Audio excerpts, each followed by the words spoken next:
Alright guys, so I'm in Ho Chi Minh City, which is also known as Saigon in Vietnam, and I'm in the hotel right now. The hotel is Thanh Long Hotel. Costed me about 45 Canadian a night, okay?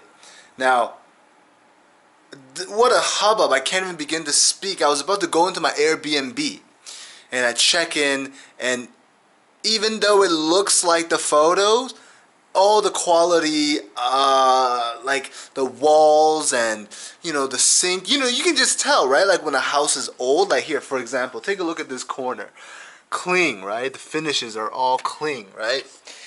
In that Airbnb, the finishing on the edge of the house is old, right? I'll even go so far as to say it looks like a crack motel. Right when I was on the outside, going through all the units to my unit, it looked like a crack hotel, right? And I was like, what have I got myself into? Because when I booked the Airbnb, it costed like $50 a night. And the pictures looked so good. When I got in there, it was just, I could see how it was what the picture had, but it was just not the right, it was just so dirty. And I was maybe even gonna like stay there, until I saw the fucking cockroach. I was leaving my stuff out. I was about to charge my phone. It was raining from the airport to there. I didn't get my SIM card yet. I had no data. I was about to put all my stuff down, charge my phone, just so I can have some Wi-Fi, and I saw the cockroach on the dining room table, and I was like, whoa! And I just immediately, I was like, I'm not staying here. I'm not gonna talk to the host and say, hey, there's a cockroach, this and that, can you help me get rid of them? I'm not getting rid of no cockroach. I was like, I'm not even staying there. So I just walked out, I gave the key card back to the security guard, and I just Googled hotel Ho Chi Minh City, and I found the Thanh Long Hotel, right? I ended up paying the same amount, and look at that, guys. It's so much nicer. Okay? Now, in the future, I think I'm just going to do hotels, okay? Because when you check in, you have the person in the front that's going to help you. You have the housekeeping and the maintenance people that's going to help you. When you go through Airbnb, you're at the mercy of the Airbnb host and the Airbnb company as a whole. You have to take pictures of the dirty stuff or the bugs and then send it to them. Then they gotta corroborate with the host. And Airbnb's in Dublin, right, in Ireland. Maybe they got offices in America, but if you're traveling in Asia, these time zones don't match up. So when they're calling and the host maybe is asleep, it's very messy, right? But when you're in the hotel, all the people are present physically. If you have any problems, you can talk to them. They'll help you out right away, right? So I'm not doing Airbnbs anymore. I might do an Airbnb if I'm going to some, maybe, like Egypt or something, and I want to stay in a rare pyramid or something. Then I might do an Airbnb. But if I'm just staying in a hotel, I'm going with a hotel, right? You know what I'm saying.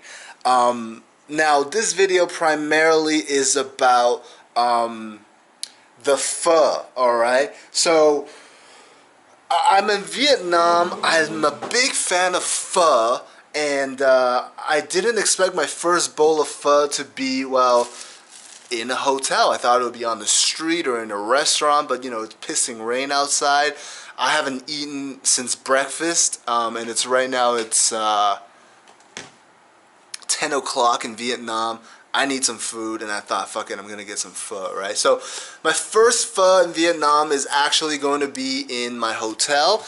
I have to assemble the soup. Kind of funny, like when I order like pho takeout in Vancouver, Canada, same thing. I gotta get it's the same thing. I gotta get it.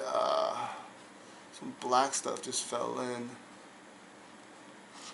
I gotta get it like this too, where you gotta put the soup in, you gotta put the. I mean, and it makes sense, because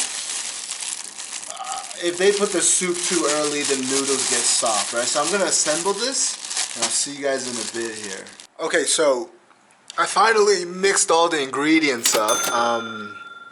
Well, what I meant was I finally picked all the leaves off the root, and I finally untied the rubber band off these Southeast Asian Your finger like this, go around. finger trap mechanisms Around like that. they have tied around the little sauce bags, alright? It took me, no joke, when I put the camera down to do so, 10 minutes. So the soup should be well within drinking temperature now. I definitely and I will hit up a Vietnamese restaurant, a pho restaurant in person, so I can have pho in person. But here's the bowl of pho, and we're about to try our first bite of pho from Vietnam. Now,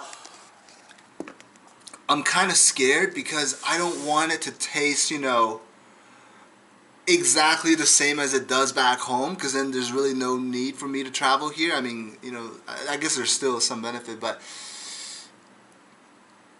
I don't think it'll be that much different. I don't know. We'll see. This is the first bite of pho from Vietnam. No. It's a little bit different.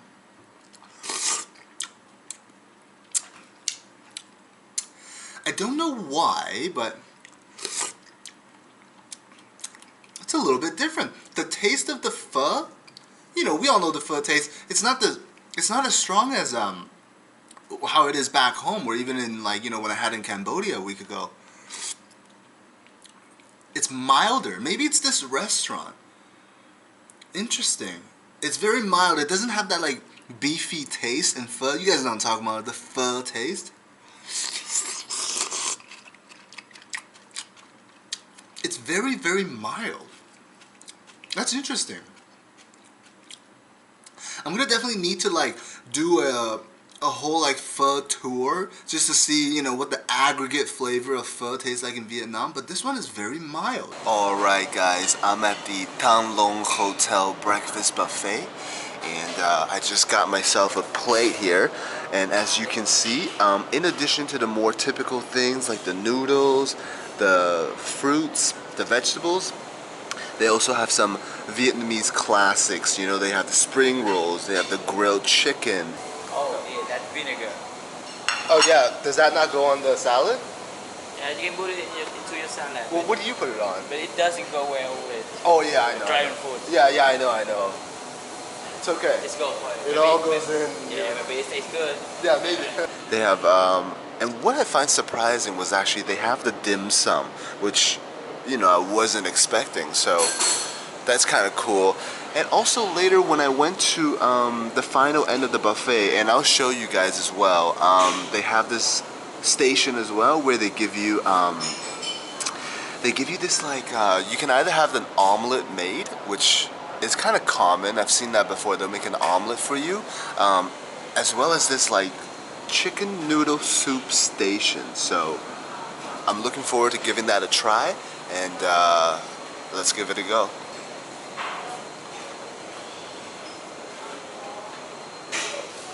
Too late, man. I'm so fat. Wait, I want to eat here.